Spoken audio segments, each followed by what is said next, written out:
So, hey guys, it's me, Maria, and this video is going to be a mini vlog where I'm going to be sharing to you some information or facts about me for you guys to know me better.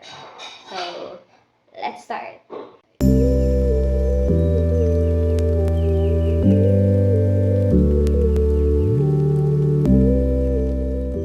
So, my whole name is Maria Bernadette Casid. I was born on December 18, 2003 at a hospital in Manila. So I have one sibling. We're actually twins. He's a boy.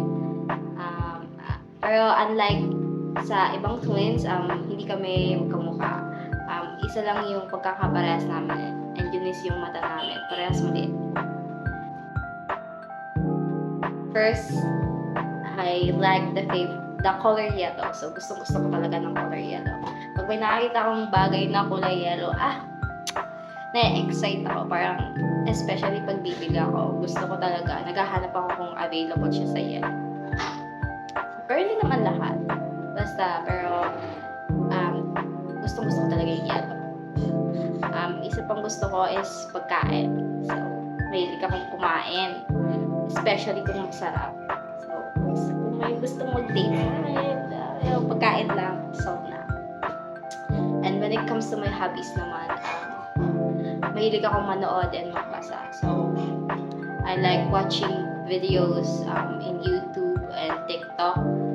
Mahilig din akong manood ng mga series and mga movies, especially kung action siya. I like it. Action and horror. Mahilig akong manood ng siya. Okay, now moving on to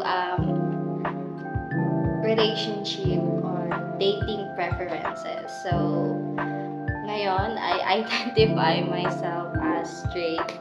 So, na-attract ako ngayon sa opposite gender or sex. But, ewan ko, I'm not sure, baka pwede mo bago pa yan. I mean, I'm open-minded when it comes to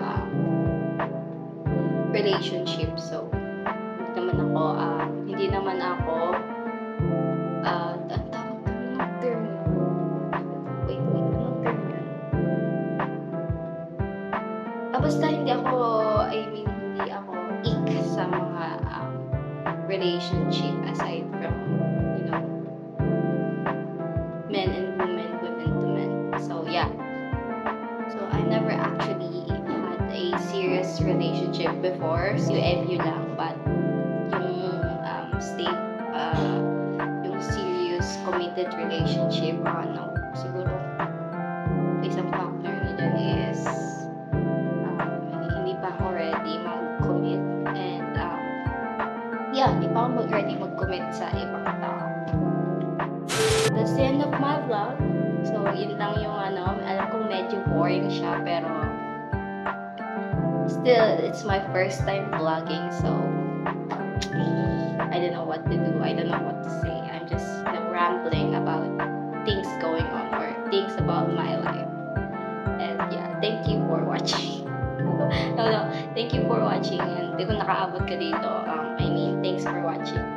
I guess, kasi naglaan ka ng time and effort to watch my video.